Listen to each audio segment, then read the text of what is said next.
दोस्तों, स्वागत है आपका हमारे चैनल द यूनिक वर्ल्ड में। अकबर बीरबल से भी अधिक मजेदार कहानी मुल्ला नसरुद्दीन की स्टोरी। दोस्तों, मुल्ला नसरुद्दीन को दोपहर हो गई, किंतु उसका कोई सगा संबंधी उसे नहीं मिला। यहाँ तक कि उसे अपना वह मकान भी देखने को न मिला जहाँ उसने जन्म लिया था, जहाँ वह खेलकूद कर बड़ा हुआ था। मकान के बाहर एक बगीचा था जहाँ छायादार हरे भरे वृक्ष थे। कुछ दूरी पर एक झरना था जिसकी संगीतमय आवाज मन को आत्म विभोर कर दिया करती थी। किंतु अब उस स्थान पर ऊसर मैदान था जहाँ मकान था। वहाँ अब मलबे के ढेर थे। टूटी फूटी दीवारें खड़ी थीं। एक ओर चटाइयों के जलेकटे टुकड़े सड़ रहे थे। इधर उधर कांटेदार झाड़ियां और बेतरतीब घास उग आई थी। इंसान तो क्या, वहां परिंदा भी कभी आया हो, ऐसा नहीं लगता था। हैरानी से उस मंजर को देखते हुए मुल्ला नसरुद्दीन आगे बढ़ा तो मलबे के एक ढेर से काले तेल की एक पतली सी धार निकली और धूप में चमकती हुई मलबे के दूसरे ढेर में लुप्त हो गई। वह एक काला सांप था, इंसानों द्वारा खाली छोड़ी गई जगह पर रहने वाला एक भयानक जीव। जहां कोई नहीं रहता, वहां इस जैसे भयानक जीव अपना अधिकार जमा लेते हैं। मुल्ला नसरुद्दीन की आंखों के सामने गुजरे वक्त का एक एक लम्हा बारी बारी थिरकता रहा। उसकी आंखें नम हो गईं। कलेजा गमजदा हो गया। न जाने वह कब तक यूं ही खड़ा खड़ा रहता कि एकाएक किसी के खांसने की आवाज सुनकर चौंक पड़ा। खांसने वाले के शरीर को हिला देने वाली किसी बूढ़े शख्स की खांसी की आवाज थी वह। मुल्ला नसरुद्दीन ने पलटकर देखा। फटे हाल एक बूढ़ा उबड़-खाबड़ धरती को लांघता हुआ अपनी राह चला जा रहा था। नसरुद्दीन लपककर उसके पास पहुंचा। अस्सलामालेकुम चाचा। बूढ़ा ठिठक कर उसे इस प्रकार देखने लगा मानो पहचानने की कोशिश कर रहा हो। बिना रुके मुल्ला नसरुद्दीन कह रहा था, अल्लाह आपको सेहत और बरकत बख्शे। क्या आप बता सकते हैं कि यह खंडर किसके मकान के हैं? कौन रहता था यहाँ? तुम कौन हो बेटा? क्यों जानना चाहते हो? मैं तो एक मुसाफिर हूँ चाचा, मुल्ला नसरुद्दीन बोला। एक अरसे बाद बुखारा आया हूँ। काफी बदलाव दिलासा लग रहा है सब कुछ। ठीक कहते हो बेटा, बहुत कुछ बदल गया है बुखारा में। यह जो खंडहरा तुम देख रहे हो, यह जीनसाज शेर मोहम्मद का घर था। एक जमाने में मैं उनसे खूब वाकिफ था। शेर मोहम्मद मुल्ला नसरुद्दीन के वालिद थे। ख्वाजा नसरुद्दीन के विषय में तो तुमने अवश्य ही सुना होगा। मुल्ला नसरुद्दीन उसके और करीब आ गया और बोला, हाँ हाँ चाचा, उसके बारे में कुछ सुना तो है, मगर आप यह तो बताएं कि मुल्ला नसरुद्दीन के वालिद शेर मोहम्मद और उनका परिवार सब कहाँ गए? मुल्ला नसरुद्दीन कहाँ है? धीरे बोलो बेटा, धीरे बोलो। कंपकंपीसी लेकर बूढ़ा बोला, बुखारा में हजारों जासूस हैं। यदि उन्होंने हमारी बातें सुन ली तो हम लोग एक नई परेशानी में पड़ जाएंगे। वाकई तुम परदेशी हो, तभी तो नहीं जानते कि बुखारा में मुल्ला नसरुद्दीन का नाम लेने पर भी पाबंदी है, सख्त पाबंदी। उसका तो नाम लेना ही जेल पहुंचा देने के लिए काफी है मेरे बेटे। तुम जरा मेरे नजदीक आओ, मैं तुम्हें बताता हूँ कि शेर मोहम्मद का क्या हुआ। मुल्ला नसरुद्दीन की बड़ी बड़ी आंखें घबराहट और खलबली से फैल गईं। फिर वह बूढ़े के करीब आया और मन में अनुमान लगाते हुए कि उसके पिता का क्या हुआ होगा। उसकी आंखें सोचने वाले अंदाज में सिकुड़ गईं। बूढ़े ने खंगार खांसकर अपना गला साफ किया। फिर मुल्ला नसरुद्दीन के कान के पास सरगोशी सी करने लगा, बेटा, यह वाकया पुराने अमीर के जमाने का है। मुल्ला नसरुद्दीन को उसकी हरकतों के लिए बुखारा से निकाले जाने के कोई 18-20 महीने के बाद एक दिन अचानक यह खबर बुखारा में फैल गई कि वह जासूस बनकर दोबारा बुखारा में लौट आया है। क्या यह खबर सच्ची थी? अरे नहीं बेटा, अफवाह थी, अफवाह। कोरी बकवास। बूढ़े ने उसी राजदाराना अंदाज में गुफ्तगू की। यह अफवाह अमीर के कानों तक भी पहुंच गई कि वह यहाँ गैरकानूनी धंधे कर रहा है। अमीर का मजाक उड़ाने वाले नगमे लिख रहा है और आवाम में बदफैली फैला रहा है। फिर व्याकुलता से मुल्ला ने पूछा, फिर क्या हुआ बुजुर्गवार? होना क्या था बेटा? सिपाही नसरुद्दीन की तलाश में जुट गए। जमीन आसमान एक कर दिया। बुखारा का चप्पा चप्पा छान मारा, मगर सारी कवायद बेकार गई। मुल्ला नसरुद्दीन तो क्या, उसकी परछाई भी उन्हें नहीं मिली। आखिर होता तो मिलता न। फिर मुल्ला की बेचैनी और उत्सुकता बढ़ती ही जा रही थी। सिपाहियों की इस नाकामी पर अमीर बहुत झुंझला गया और उसके हुक्म से नसरुद्दीन के वालिद, चाचा, मामू वगैरह दूरपास के रिश्तेदारों और यहाँ तक कि हमदर्द और दोस्तों तक की गिरफ्तारी का हुक्म जारी कर दिया गया और सिपाहियों को हुक्म दिया गया कि उन लोगों को तब तक तकलीफें दें जब तक कि वे मुल्ला नसरुद्दीन का पता न बता दें। कहकर बूढ़ा एक पल के लिए रुका, फिर पुनः बोला, यह तो खुदा का शुक्र है बेटे कि उन लोगों को खुदा ने शांत शांत रहने और तकलीफें जज्ब करने की हिम्मत बख्शी। लिहाजा मुल्ला नसरुद्दीन अमीर के हाथों में न पड़ा, लेकिन उसके वालिद जीनसाज शेर मोहम्मद तकलीफें सहने की वजह से बीमार पड़ गए और उनकी मौत हो गई। और बाकियों का क्या हुआ? मेरा मतलब है उसके बाकी रिश्तेदार और दोस्त वगैरह। अमीर के कहर से बचने के लिए वे सब बुखारा छोड़कर भाग गए। किसी को नहीं मालूम कि अब वे लोग कहाँ हैं। अमीर के हुक्म से उन लोगों के मकान और बगीचे वगैरह तहस-नहस कर दिए गए ताकि उन लोगों की याद भी बाकी न बचे। लेकिन उन्हें बिना वजह क्यों परेशान किया गया बुजुर्गवार? उन्हें क्यों सताया गया? मुल्ला नसरुद्दीन चीखकर बोला, मुल्ला नसरुद्दीन तो उस वक्त वहां था ही नहीं, यह बात तो मैं भी जानता हूँ। मुल्ला की आंखों में आंसू आ गए, लेकिन वह बूढ़ा अपनी कमजोर नजरों की वजह से उन्हें न देख पाया। यह कौन कह सकता है कि मेरे बेटे की वह यहाँ था भी या नहीं? मैं कह रहा हूँ। मुल्ला नसरुद्दीन की जहाँ जब इच्छा होती है वह आता जाता है। बेमिसाल मुल्ला नसरुद्दीन हर कहीं है और कहीं भी नहीं। बूढ़ा खामोशी से आगे बढ़ गया और अधिक रुकना शायद अब उसे गंवारा नहीं था। मुल्ला नसरुद्दीन भी अपने गधे की ओर बढ़ गया, फिर उसके गले में हाथ डालकर बोला, ऐ मेरे वफादार दोस्त, मेरे प्यारे हमसफर, तूने देख लिया न कि इस दुनिया में तेरे सिवा सी मेरा कोई और हमदर्द नहीं है। मेरी इस आवारा जिंदगी में तू ही मेरा वफादार और सच्चा हमदर्द है। शांत खड़े गधे ने इस अंदाज में अपनी आंखें मिचमिचाईं, मानो अपने मालिक के गम में शरीक होने की ताकीद कर रहा हो। पत्तियों को चबाता उसका जबड़ा रुक गया था और कुछ पत्तियां मुंह या मुंह से बाहर लटक रही थीं। गमजदगी की इससे बड़ी मिसाल और भला क्या हो सकती थी? काफी देर बाद मुल्ला अपने गम पर काबू पा सका। उसके चेहरे पर आंसुओं की लकीरें सूखकर सफेद पड़ गई थीं। सामान्य होकर उसने एक गहरी सांस ली, फिर उसके चेहरे पर दृढ़ता दिखाई देने लगी, इरादों की दृढ़ता।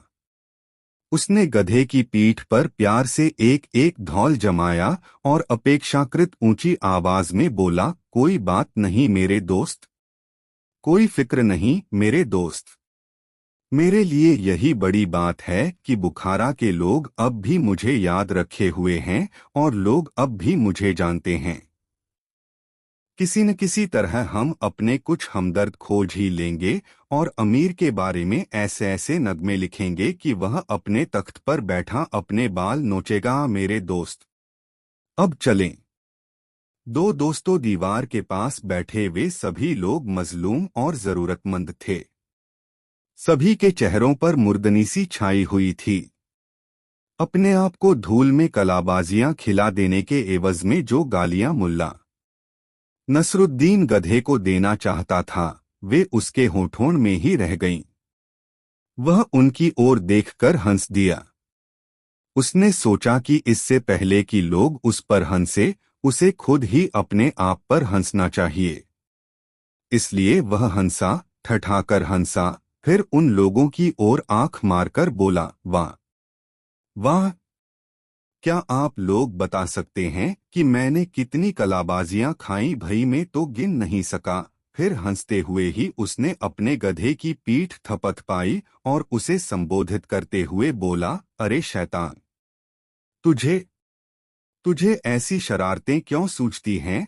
हालांकि उसका मन चाह रहा था कि इस गधे की जमकर धुनाई करे, मगर नहीं, वह चाहकर भी ऐसा नहीं कर सका और उन लोगों से मुखातिब होकर बोला, जरा सी नजर बचाते ही शैतानी कर देता है। कहकर वह फिर हंसने लगा। किंतु फिर एकाएक ही उसकी हंसी रुक गई, क्योंकि वहां बैठा कोई भी व्यक्ति हंसने में उसका साथ नहीं दे रहा था। औरतें वह वहां बच्चों को गोद में लिए जो बैठी थीं, वे रो रही थीं। मर्दों के चेहरे ऐसे लग रहे थे मानो वे भी रोते रहे हों और अब उनके आंसू सूख गए हों। यह सब देखकर मुल्ला नसरुद्दीन को समझते देर नहीं लगी कि यहाँ अवश्य ही कुछ दाल में काला है। आंख चेहरे पर गंभीरता का आवरण डालकर वह उनकी ओर बढ़ा और झुर्रियोंदार चेहरे और सन जैसे सफेद बालों वाले एक बूढ़े से मुखातिब होकर बोला, बुजुर्गवार, आखिर माजरा क्या है? यहाँ बैठे सभी लोगों के चेहरों पर इतनी उदासी क्यों है? और ये औरतें, बच्चों को कलेजे से चिपकाए ये औरतें क्यों रो रही हैं? इस धूल और गर्द भरी दोपहरी में क्या यह बेहतर न होता कि आप लोग अपने अपने घरों की ठंडी छांव में बैठते, वहां आराम करते? जिस वृद्ध को मुल्ला नसरुद्दीन ने संबोधित किया, वह गमजदा लहजे में बोला, ए रहमदिल मुसाफिर, घरों में बैठना उन्हें नसीब होता है जिनके पास 36 मुल्ला नसरुद्दीन अपने घर हों। ए खुदा के नेक बंदे, हम तुझे क्या बताएं, हमारी परेशानियों और मुसीबतों का कोई अंत नहीं है। तू हमारी मुसीबतों का अंत नहीं कर सकता, इसलिए कुछ भी बताना बेकार है। जहां तक मेरी बात है तो मेरा क्या, मैं तो बूढ़ा हो चुका हूँ। मेरी तो अल्लाह से यही दुआ है कि वो मुझे उठा ले। कहते कहते बूढ़े की आंखों में आंसू भर आए। उसकी बात सुनकर मुल्ला नसरुद्दीन को काफी ठेस पहुंची और वह बोला, मेरे प्यारे मारे बुजुर्ग, आप मर्द हैं, मर्दों को ऐसी बातें शोभा नहीं देती। आखिर आप ऐसी बातें कर ही क्यों रहे हैं? आपने कहा है कि मैं कुछ नहीं कर सकता, ऐसा आप मेरी गरीब सूरत देखकर कह रहे हैं। मगर आप मेरी सूरत पर न जाइए और मुझे अपनी परेशानी बताइए। हो सकता है कि मैं आपकी कोई मदद करने के काबिल साबित हो जाऊं। यह सुनकर बूढ़े के चेहरे पर आशा के भाव दिखाई दिए। फिर साहस बटोरकर वह बोला, ए मुसाफिर, यहाँ सभी गम के मारे बैठे हैं। मैं अपनी कहता हूँ, अभी कोई घंटा भर पहले सूदखोर जाफर अमीर के 2 सिपाहियों के साथ हमारी गली में आया था। मैंने उससे कुछ कर्जा लिया हुआ था। कल अदायगी की आखिरी तारीख थी और मैं कर्ज अदा नहीं कर पाया, इसलिए उसने मुझे घर से बेघर कर दिया। बचपन से लेकर अब तक की अपनी उम्र मैंने इसी मकान में गुजारी थी। अब मेरा कोई घर परिवार या ठिकाना नहीं है जहां जाकर मैं सिर छिपा सकूं। वह जल्दी ही अपनी रकम वसूलने के लिए मेरी जायदाद, पशु आदि बेच देगा। यहाँ बैठा मैं इसी बात का मातम मना रहा हूँ। कहते कहते उसका गला रुंध गया, आवाज भर्रा गई और आंखों से आंसू निकलने लगे। मुल्ला नसरुद्दीन ने गंभीरता से उसकी बात सुनी। कुछ क्षणों तक वह सोचता रहा, फिर बोला, लगता है तुम पर काफी कर्ज है। ए नेक इंसान, मैं सिर से पांव तक कर्ज में डूबा हूं। मुझ पर 250 तंकों का कर्ज है। मुल्ला नसरुद्दीन तुरंत अपने गधे की ओर पलटा और गधे की जीन से थैला खोलते हुए बोला, 250 तंकों की मामूली रकम के लिए भी भला कोई रोता है। आप चिंता न करें बुजुर्गवार, यह लीजिए 250 तंके और फौरन उस सूदखोर का कर्जा चुकाइए और उसे लात मारकर अपने घर से निकाल दीजिए, फिर बाकी का जीवन अल्लाह का नाम लेकर मजे से गुजारिए। सिक्कों की खनखनाहट सुनकर वहां मौजूद सभी के चेहरों पर नया जीवन सा दिखाई देने लगा। ऐसा लगा जैसे उन्हें कोई जीवनदायी औषधि मिल गई हो। उधर बूढ़ा हैरान और परेशान था। अचंभे से उसकी आंखें फैली हुई थीं। 500 तंके ए रहमदिल फरिश्ते, मुझे सूदखोर के 500 तंके देने हैं। ए दोस्त, इस मुसीबत में भी तुम्हें दूसरों का ध्यान है, इससे जाहिर है कि तुम एक नेकदिल और सज्जन इंसान हो। मग हो, मगर मैं भी अल्लाह का नाम लेकर सवाब की राह पर निकला हूं। ए दोस्त, मैं तुम्हें और तुम्हारे बच्चों को कल गुलामों के बाजार में नहीं बिकने दूंगा। अल्लाह का यही हुक्म है कि मैं तुम्हारी मदद करूं, फैलाओ झोली और उसकी रहमत कबूल करो। और फिर मुल्ला नसरुद्दीन ने अपने थैले का अंतिम सिक्का तक उसकी झोली में डाल दिया। उस व्यक्ति की आंखों में खुशी के आंसू उमड़ आए, फिर उठकर उसने उसे गले से लगा लिया। वातावरण का सारा तनाव जैसे हवा में मिलकर उड़न छू हो गया हो। सभी के चेहरों पर खुशी की चमक दिखाई देने लगी। तभी वह संतराश बोला, आप तो बड़े मजे से अपने गधे से उछले, और मुल्ला नसरुद्दीन के गधे से गिरने के क्षण को याद करके सभी हंस पड़े। बच्चे भी मुस्कराने लगे। मुल्ला नसरुद्दीन भी जोर से हंस पड़ा। हंसते हंसते वह बोला, अरे भाई, आप लोग इस गधे को नहीं जानते कि यह किस किस्म का शैतान है। यह एक नंबर का पाजी है। तभी बीमार बच्चे वाली औरत बोली, नहीं नहीं, इस गधे के विषय में ऐसा न कहिए। यह इस संसार का सबसे नेक और अक्लमंद गधा है। इस जैसा गधा इस दुनिया में न हुआ है और न होगा। मैं तो चाहती हूं कि तमाम उम्र इस गधे की सेवा करती रहूं, इसे खाने के लिए सबसे अच्छा अनाज दूं, इसका खुरैरा करूं, कंघी से इसकी पूंछ संवारूं। रहम दिल मुसाफिर, इसमें गुलाब की तरह मलाइयां ही मलाइयां भरी पड़ी हैं। यदि यह उछलकर खाई पार करके तुम्हें अपनी पीठ से गिरा न देता और सीधा सीधा पुल से गुजर जाता तो तुम शायद हमारी तरफ देखे बिना ही अपनी राह पर चले जाते। नेक मुसाफिर, अल्लाह के हुक्म और इसकी कोशिश से ही तो तुम हमारे लिए अंधेरे में सूरज का उजाला बनकर आए हो।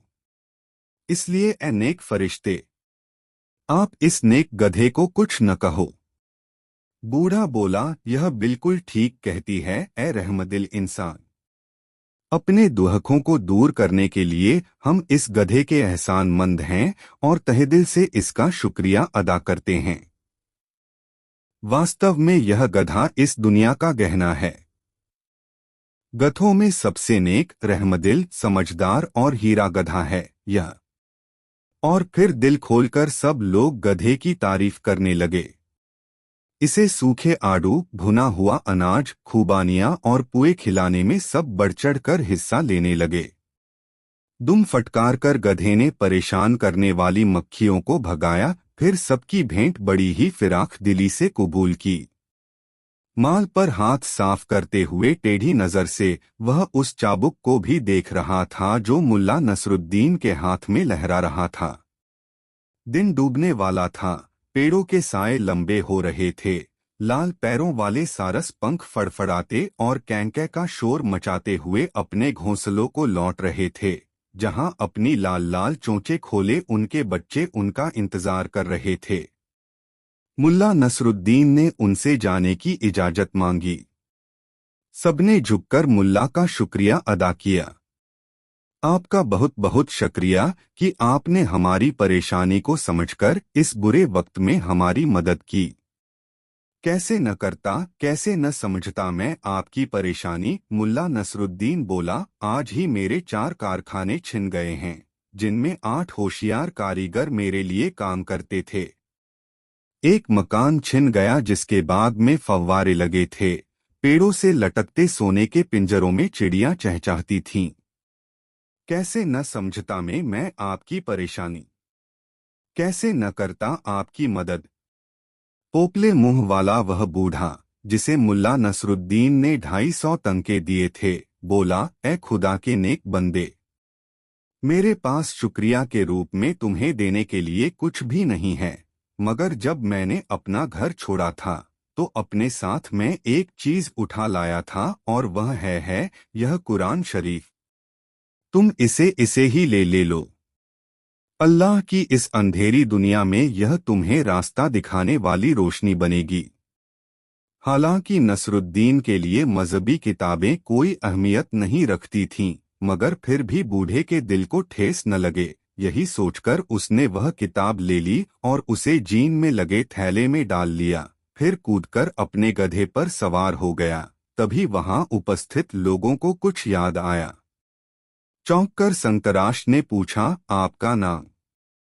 कम से कम अपना नाम मत तो बताओ ए फरिश्ते, हमें इतना तो पता चलना ही चाहिए कि हम इबादत में किसके लिए दुआ मांगे। मेरा नाम जानकर आप लोग क्या करेंगे? सच्ची नेकी को शोहरत की जरूरत नहीं होती। रहा दुआ का मसला तो बेफिक्र रहो, खुदा के बहुत से फरिश्ते हैं जो लोगों के नेक कामों की उसे खबर देते रहते हैं। फरिश्ते ही अगर काहिल, निकम्मे और लापरवाह हुए या नर्म बादलों में सोते रहे तो आपकी इबादत का कोई भी असर न होगा, क्योंकि ईमान वाले लोगों से बात पक्की कराए बिना सबकी बातों पर यकीन करना अल्लाह के नज़दीक अच्छा नहीं। अच्छा, अलविदा कहकर उसने गधे को ऐड लगाई और सरपट दौड़ाता हुआ गली के मोड़ पर जाकर गायब हो गया।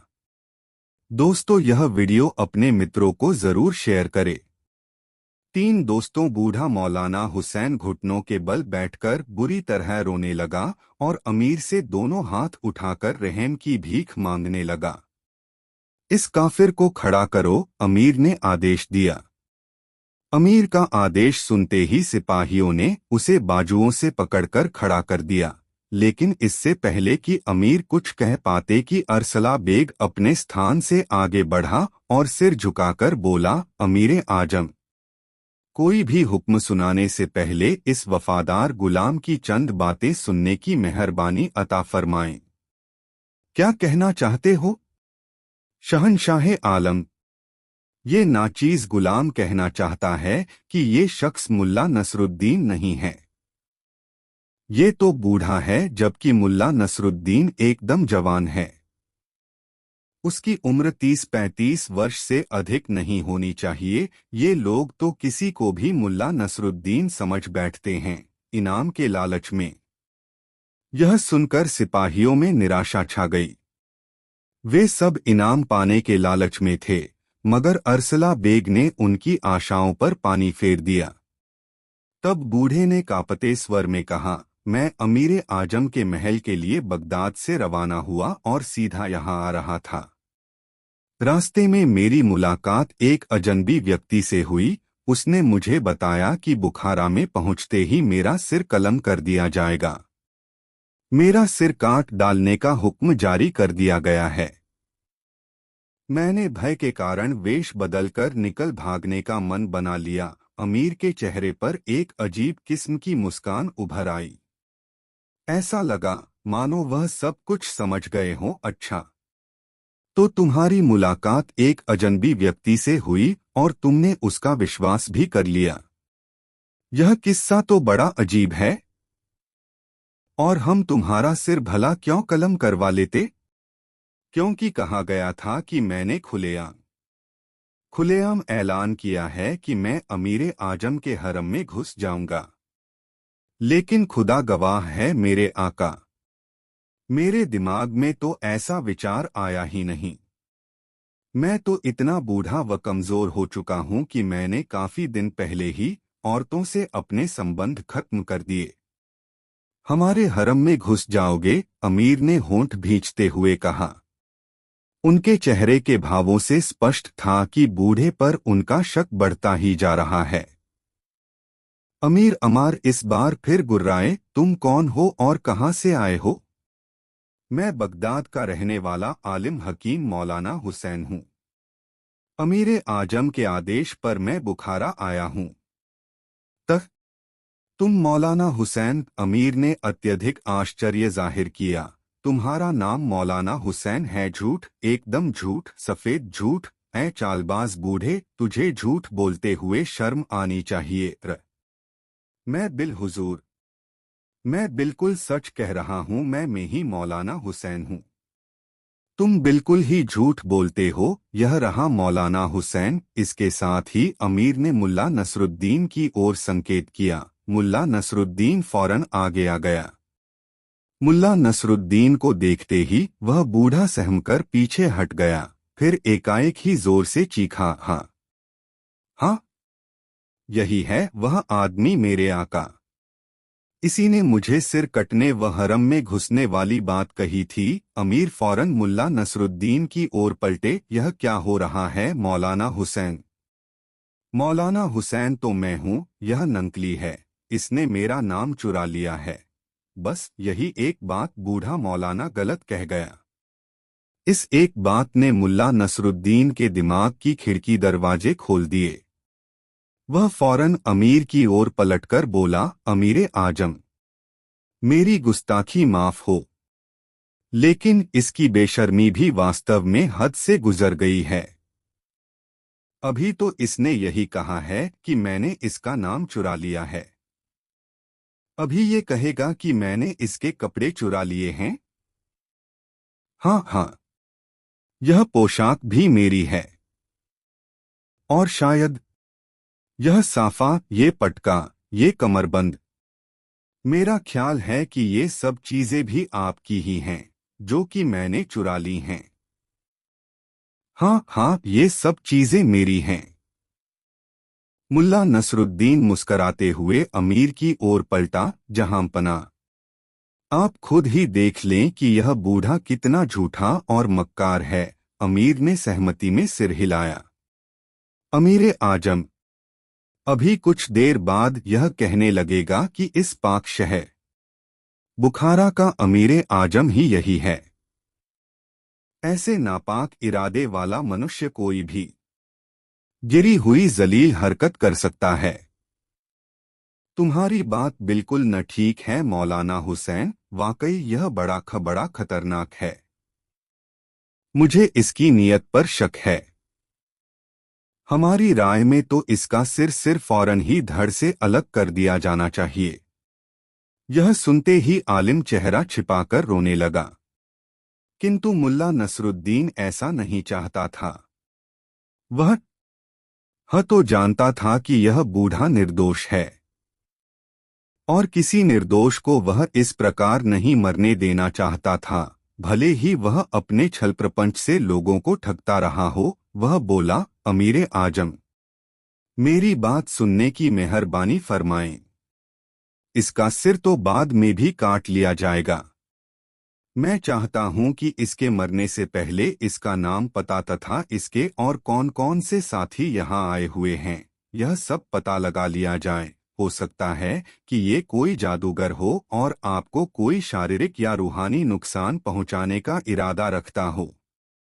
ठीक है मौलाना, जैसा तुम मुनासिब समझो करो, अमीर बोले, लेकिन यह बदमाश भागने न पाए। यह तुम्हारी जिम्मेदारी होगी। मैं जान की बाजी लगाकर भी यह जिम्मेदारी बखूबी निभाऊंगा मेरे आका। और फिर लगभग आधा घंटा बाद अमीर के विद्वान शिरोमणि तथा प्रधान ज्योतिषी मुल्ला नसरुद्दीन उर्फ मौलाना हुसैन को नए मकान में पहुंचा दिया गया। मुल्ला नसरुद्दीन ने उस बूढ़े को ऊंची मीनार नुमा मकान के एक कमरे में डाल दिया, फिर बाहर से ताला लगाकर चाबी अपने पास रख ली। दोस्तों, यह कहानी अपने मित्रों को जरूर शेयर करें। चार दोस्तों मुल्ला नसीरुद्दीन की नोकदार टोपी, लंबा चोगा, पतली लंबी दाढ़ी, चमकदार छोटी आंखें, तीखी नाक, मुस्कुराते होंठ और उसकी सादगी मिलजुल कर उसके व्यक्तित्व को मुग्धकारी बना देते थे। एक बार मुल्ला एक गांव से गुजर रहा था। जब वह उस गांव के मध्य में पहुंचा तो देखा ग्रामीणों ने सूरजमुखी के फूलों की खेती कर रखी है। गांव के मध्य से होकर गुजरने वाली नदी के दोनों किनारों पर दूर तक खेतों का सिलसिला था, जिसमें सूरजमुखी के पीले दमकते फूलों की फसल लहलहा रही थी। फूलों के इस मनोरम क्षण ने मुल्ला नसीरुद्दीन को अपने आकर्षण की डोर में बांध सा लिया।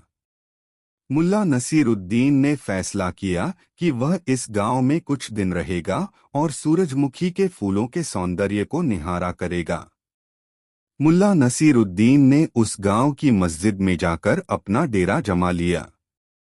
नमाज पढ़ने के लिए गांव के लोग मस्जिद में आए और मस्जिद में मुल्ला को देखा तब उन्होंने मान लिया कि मुल्ला कोई पहुंचा हुआ इंसान है।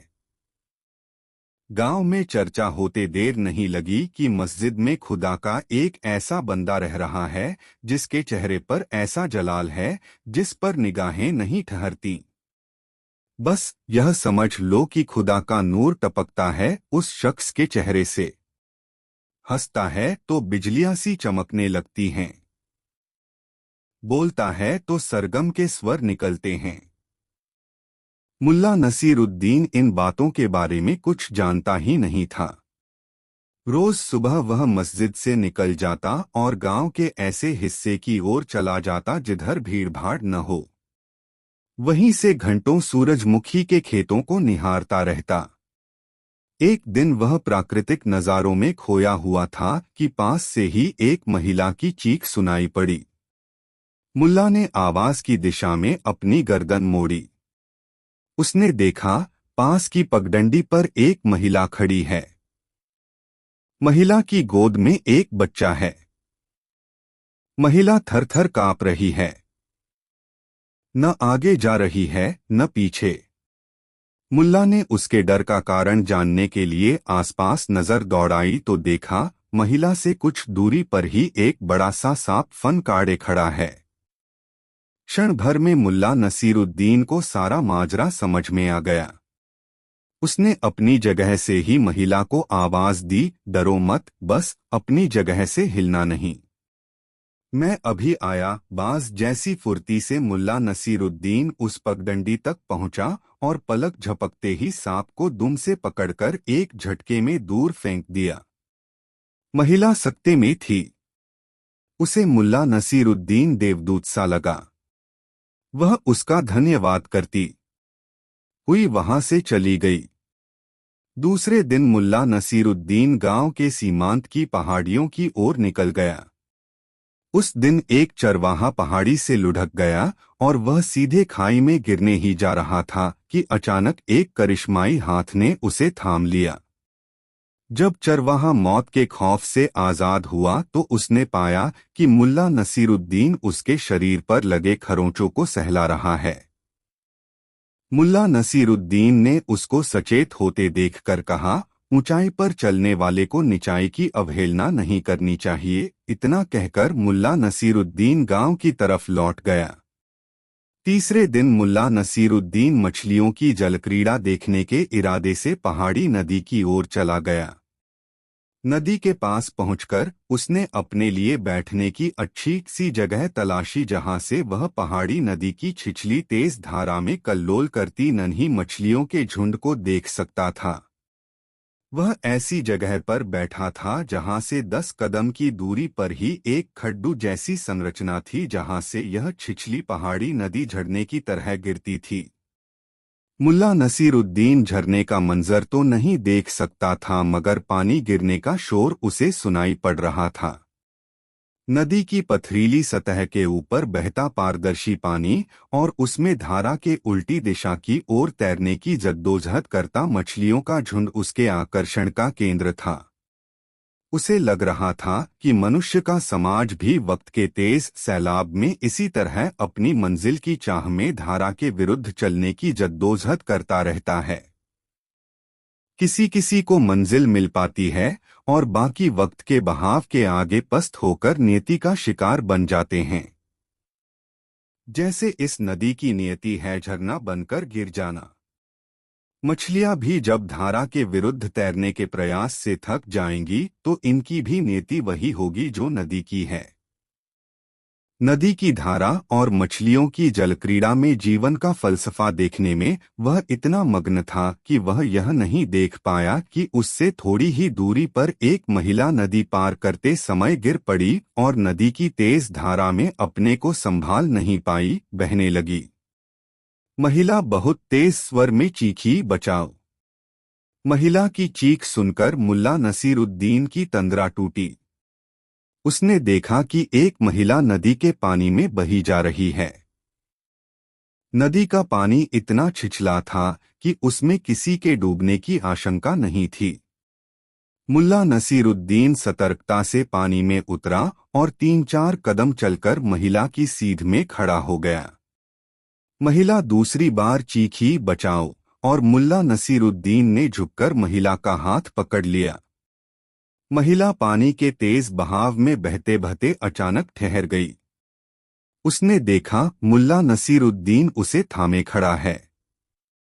मुल्ला के सहारे महिला खड़ी हुई और मुल्ला नसीरुद्दीन को धन्यवाद कहते हुए अपने गंतव्य की तरफ बढ़ गई। इस पहाड़ी गांव के भोले भाले बाशिंदों के बीच चर्चा होने लगी। इस गांव के किसी भी आदमी पर जब कोई आफत आती है तब एक नोकदार टोपी वाला जवान अचानक प्रकट हो जाता है और आफत टल जाती है। 3 दिन 3 घटनाएं। तीनों घटनाओं में किसी की जान बचाने के लिए एक नोकदार टोपी वाला शख्स लोगों के सामने प्रकट होता है और संकट की घड़ी टल जाती है। गांव में जिधर देखिए उधर नोकदार टोपी वाले की चर्चा। तीसरे दिन मुल्ला नसीरुद्दीन ने पानी में बहती हुई जिस स्त्री को बचाया था वह उस गांव के मुखिया की पत्री थी। उसने तो मुखिया से यह जाकर कहा कि वह पानी में बहते हुए झरने में गिरने ही वाली थी कि नोकदार टोपी वाले ने अपना हाथ इतना लंबा कर लिया कि मुझको पकड़ सके और ऐन वक्त पर उसने मुझे पकड़ लिया, नहीं तो मेरी हड्डी पसली एक हो चुकी होती। दूसरे दिन मुल्ला नसीरुद्दीन ने पहाड़ी पर फिसले जिस चरवाहे को बचाया उसने चर्चा फैला दी कि पहाड़ी की चोटी पर खड़े एक नोकदार टोपी वाले ने वहीं खड़े खड़े हाथ बढ़ाकर बीच पहाड़ी से फिसलने पर मुझे लपक लिया।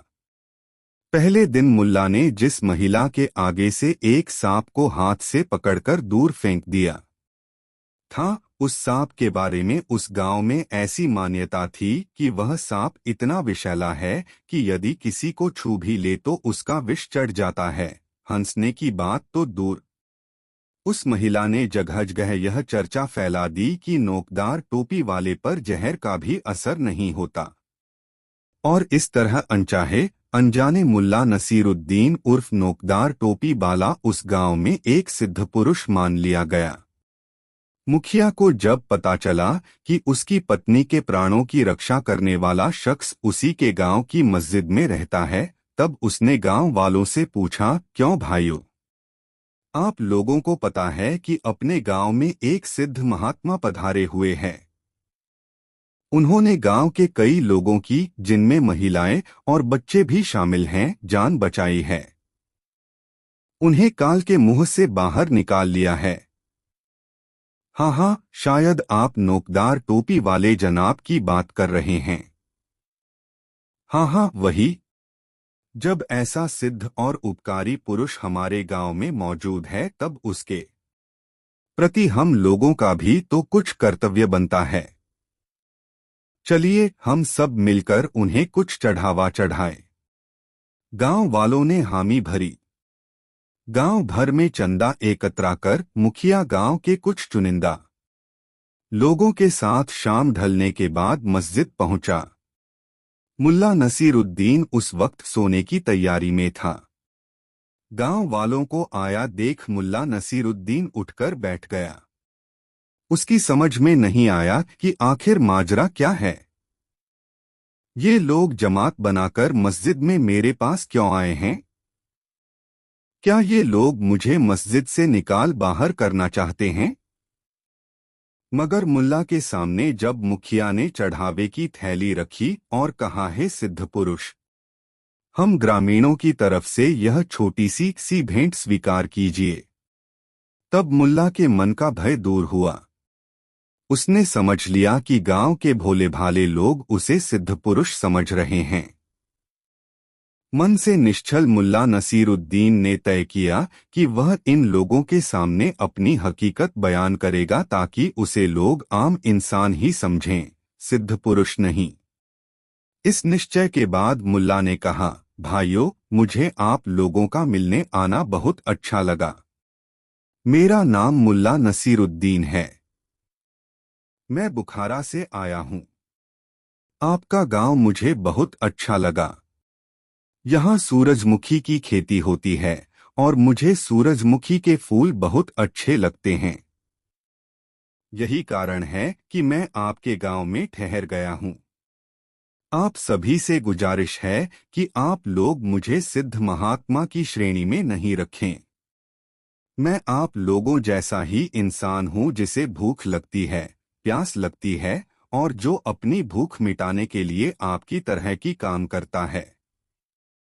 इसलिए मुझे चढ़ावा या भेंट देने की भी आवश्यकता नहीं है।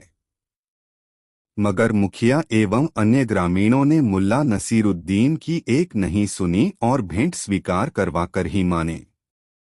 जब मुल्ला ने ग्रामीणों की भेंट स्वीकार कर ली तब मुखिया ने मुल्ला नसीरुद्दीन से कहा, कल चैपाल मैदान में शाम को गांव के सारे लोग जमा रहेंगे। यहाँ आकर हम लोग आपको वहां ले जाएंगे। हमारी गुजारिश है कि आप वहां आकर हम ग्रामीणों को जीवन जीने के लिए मार्गदर्शन करें। मुल्ला नसीरुद्दीन के बहुत आनाकानी करने पर भी ग्रामीण अपनी जिद पर अड़े रहे। अंततः मुल्ला नसीरुद्दीन ने चैपाल में आने की अपनी स्वीकृति दे दी। ग्रामीण खुश होकर मस्जिद से लौटे।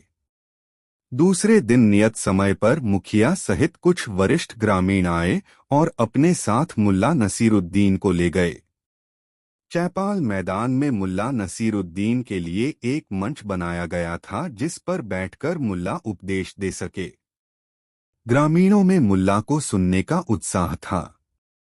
उस उत्साह को देखकर मुल्ला नसीरुद्दीन ने सोचा, ऐसे भले और भोले ग्रामीणों के सामने सिद्ध पुरुष की तरह बोलना कतई उचित नहीं होगा। मुखिया की घोषणा के कारण उसे मंच पर जाना पड़ा और जब उसे बोलने के लिए आमंत्रित किया गया तब वह मंच पर खड़ा हो गया तथा ग्रामीणों से मुखातिब होते हुए उसने पूछा, भाइयों, आप लोग धर्म के बारे में कुछ जानते हैं? ग्रामीणों ने तत्काल उत्तर दिया, नहीं। मुल्ला नसीरुद्दीन ने निराशा से सिर हिलाते हुए कहा, फिर मैं क्या बोलूं जब आप लोग धर्म के बारे में कुछ जानते ही नहीं। और इतना कहकर मुल्ला नसीरुद्दीन मंच से उतर गया तथा लंबे डग भरता हुआ मस्जिद की ओर चल पड़ा।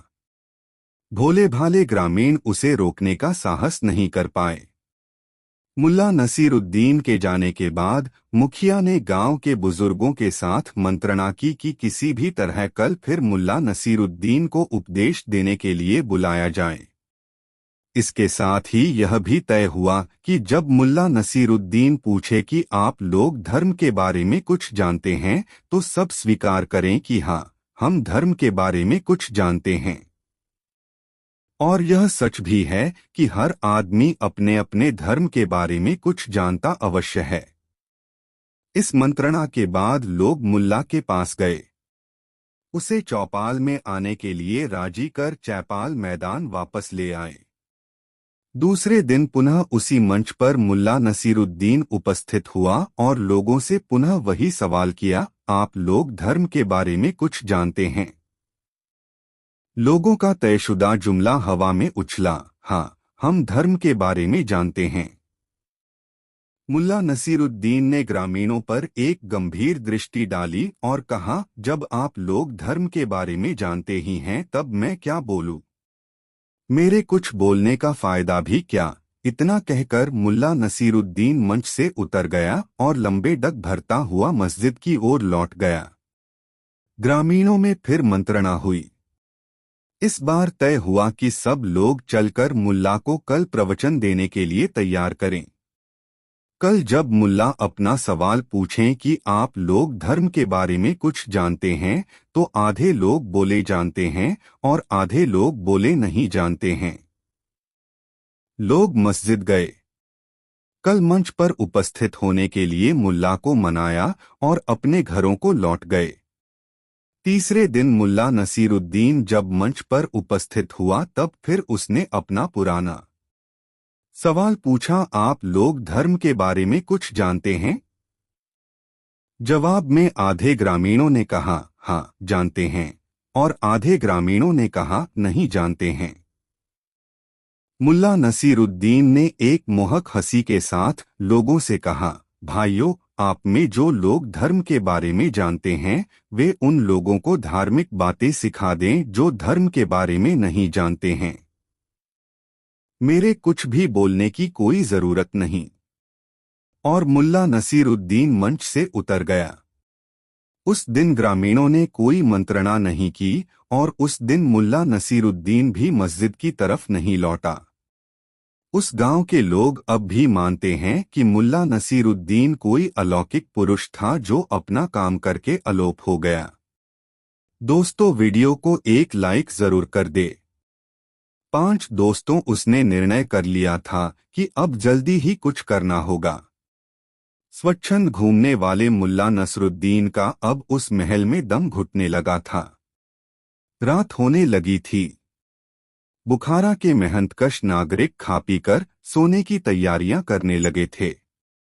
मुल्ला नसरुद्दीन घूमने का बहाना करके महल से निकल आया था।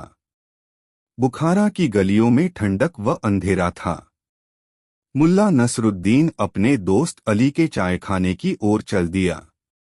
रास्ते में उसने शाही शख्स होने के सभी चिन्ह अपनी पोशाक से उतार दिए। अब वह एक साधारण नागरिक की भांति था।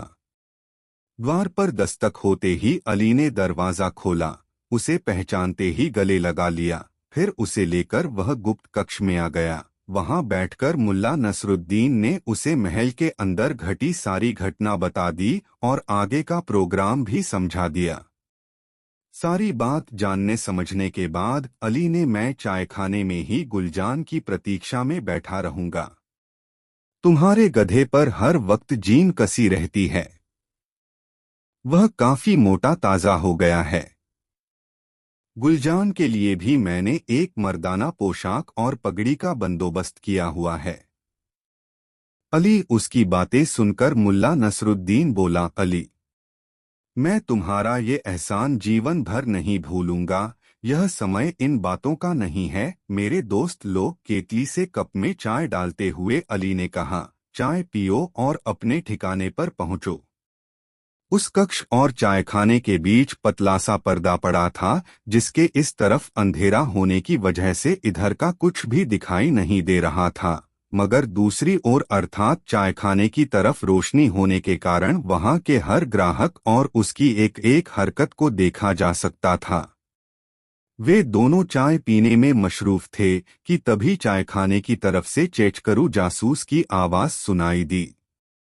वह वहां मौजूद लोगों से कह रहा था, दोस्तों, जो आदमी मुल्ला नसरुद्दीन के नाम से यहाँ घूमता है वह नकली है। असली मुल्ला नसरुद्दीन तो मैं हूँ। काफी समय पहले मैंने अपनी भूलों का पश्चाताप कर लिया है।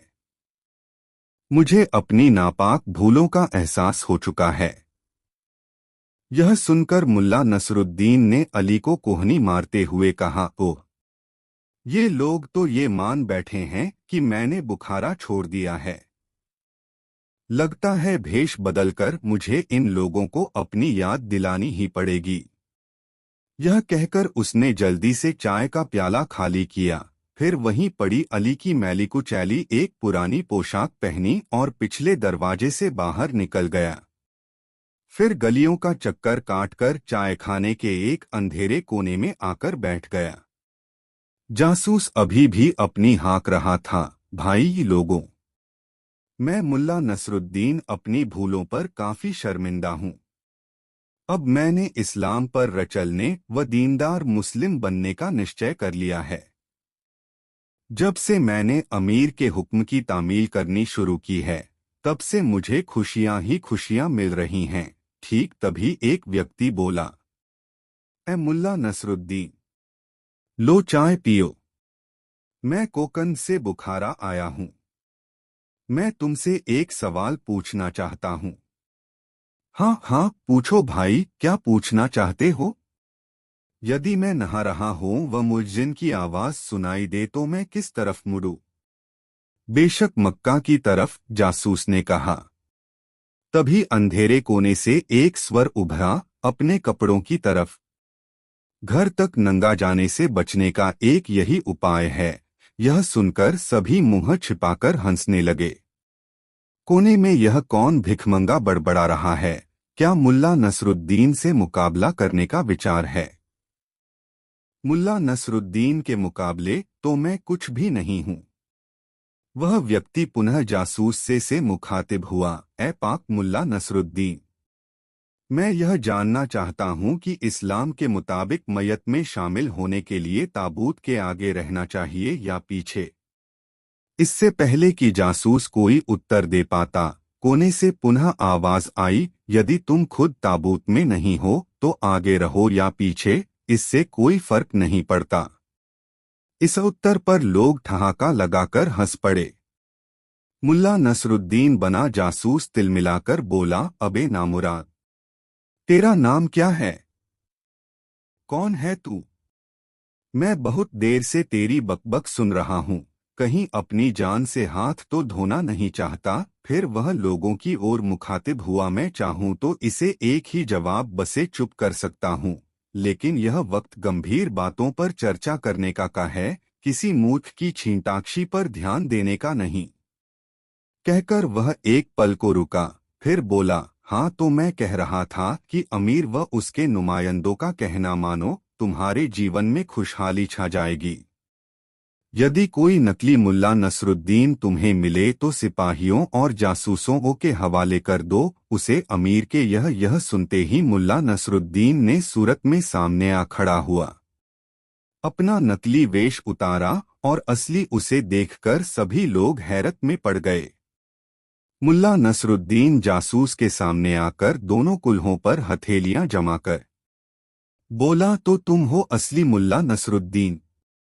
हाँ, मैं ही असली और सच्चा मुल्ला नसरुद्दीन हूँ, बाकी सब नकली हैं। तुम भी नकली हो। जासूस ने अपनी घबराहट को छिपाने की कोशिश की। तभी मुल्ला नसरुद्दीन चिल्लाया, ऐ नेक मुसलमानों, शुभ काम में देरी कैसी? पकड़ लो इस नकली मुल्ला नसरुद्दीन को। इसने खुद कबूल किया है कि यह असली मुल्ला नसरुद्दीन है।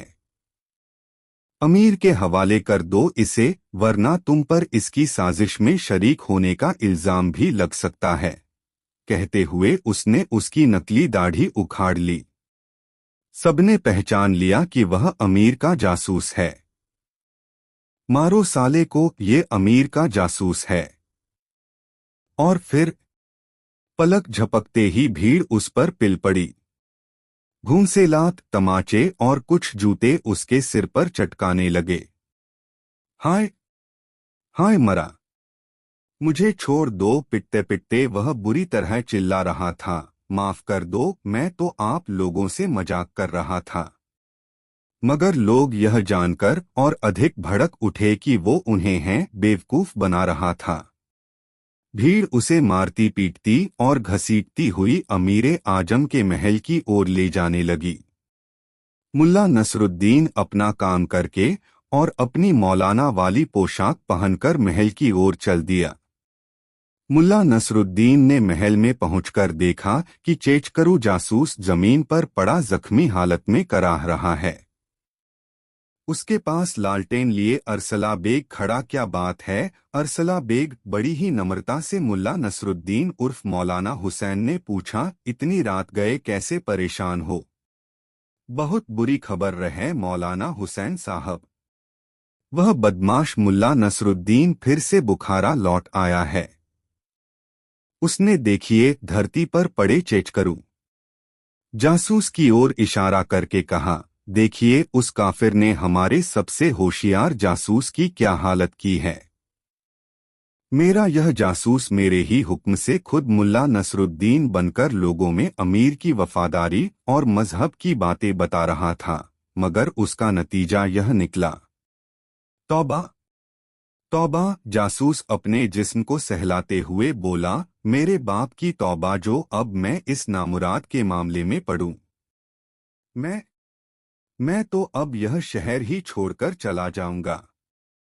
शुक्र कर पाजी, उसकी हालत देखकर मुल्ला नसरुद्दीन दिल ही दिल में बोला, अगर महल कुछ दूर होता तो लोगों ने तुझे जिंदा नहीं छोड़ना था। दोस्तों, यह कहानी आपको कैसी लगी कमेंट करके ज़रूर बताएं। ऐसी और नई मज़ेदार कहानी सुनने के लिए हमारे चैनल द यूनिक वर्ल्ड को सब्सक्राइब ज़रूर कर ले। वीडियो अपने मित्रों को ज़रूर शेयर करें। वीडियो देखने के लिए धन्यवाद।